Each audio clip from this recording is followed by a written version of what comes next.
Assalamualaikum warahmatullahi wabarakatuh. Waalaikumsalam. Sobat KLC semua, pada kesempatan kali ini saya telah ditemani oleh Pak Robi Saiful Ubed. Sehat Pak Robi? Alhamdulillah. Alhamdulillah. Semangat Mas Roni. Tentu semangat tiap hari dong.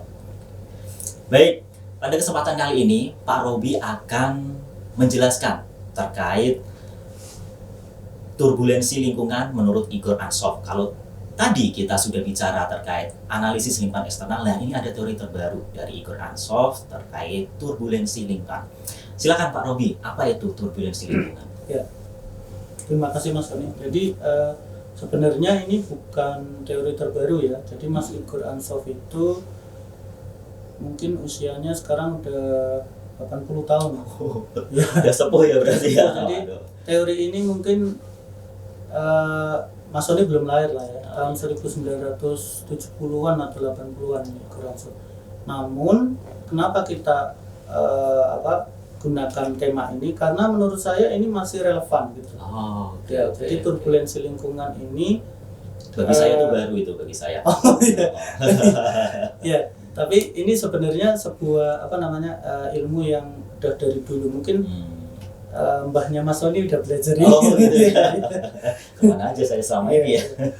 Nah ini kenapa Igor Ansoff ini unik gitu ya. Jadi keunikannya ini adalah pada saat itu mungkin Indonesia ini masih struggling secara ekonomi gitu ya. Kalau nggak salah tahun 70-an kita masih berusaha untuk menjadi negara swasembada beras gitu ya kalau nggak salah. Tapi si Igor Ansoff ini sudah berpikir bagaimana cara untuk menganalisis turbulensi lingkungan. Nah, dia berpikir bahwa suatu organisasi yang sustain atau yang akan bertahan ke depannya itu adalah sebuah organisasi yang dia bisa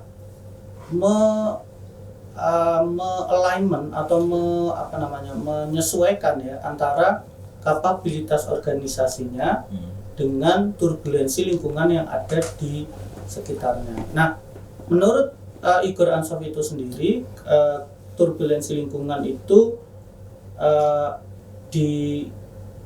susah diukur karena ada dua karakter. Yang pertama adalah changeability atau kemampuan perubahan ya. Jadi kita tahu bahwa apalagi sekarang ya Mas Roni, kita tahu bahwa teknologi, kemudian kemajuan di dunia sistem informasi, teknologi informasi ini itu mendisrupsi segala macam hal ya. Nah, itu juga changeability-nya itu luar biasa tinggi. Jadi semakin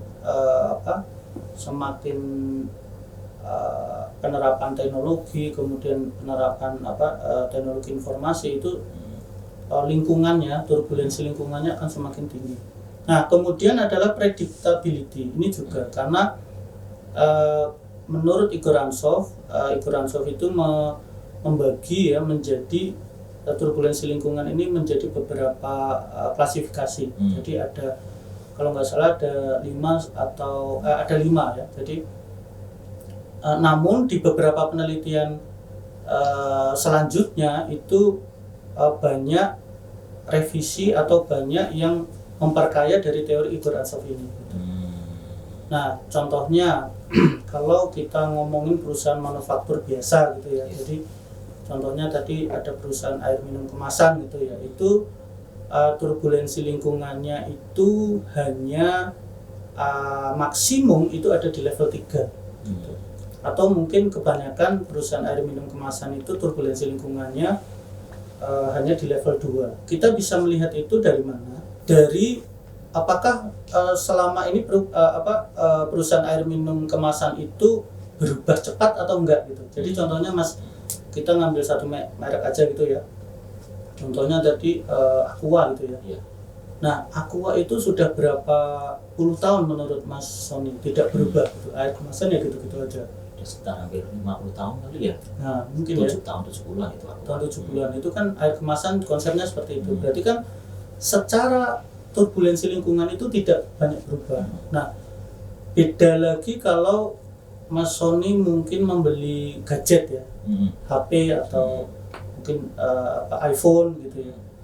Itu kan hampir setiap tahun berubah itu ya. Jadi ada desainnya berubah, teknologinya berubah.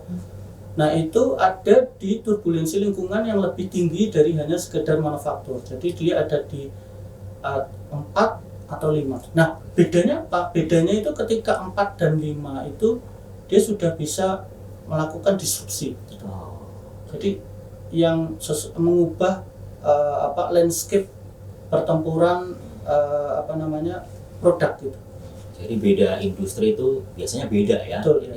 Betul. Jadi contohnya kalau Telkom gitu, Telkom kan sebuah perusahaan yang BUMN yang bergerak di bidang sistem informasi gitu ya. Nah itu juga turbulensinya begitu cepat gitu ya. Jadi itu bisa masuk level 3 atau 4 gitu.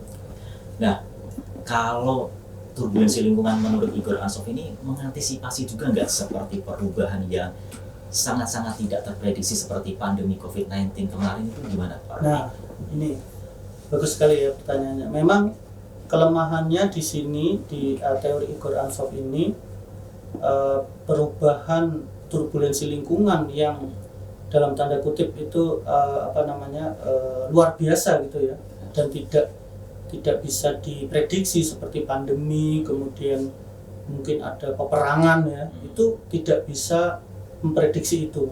Jadi teorinya itu hanya berkisar bagaimana menganalisis turbulensi lingkungan, kemudian menganalisis kapabilitas organisasi, kemudian menetapkan aggressiveness response dari organisasi itu untuk melinearkan antara kapabilitas organisasi dengan turbulensi lingkungannya. Oke. Jadi pandai-pandainya organisasi itu melihat karakteristiknya, Betul. karakteristik dari usahanya ya, dan mencocokkan dengan turbulensi lingkungannya. Nah, ini sebenarnya ilmu yang tua, namun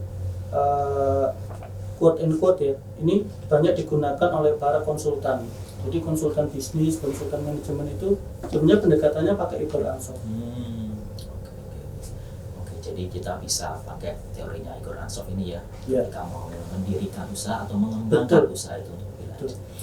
Oke, baik Sobat KLC, demikian tadi penjelasan terkait turbulensi lingkungan oleh Pak Roby Saiful Hidayat. Semoga penjelasan Pak Roby tadi menambah wawasan kita dan bermanfaat bagi Sobat KLC semua.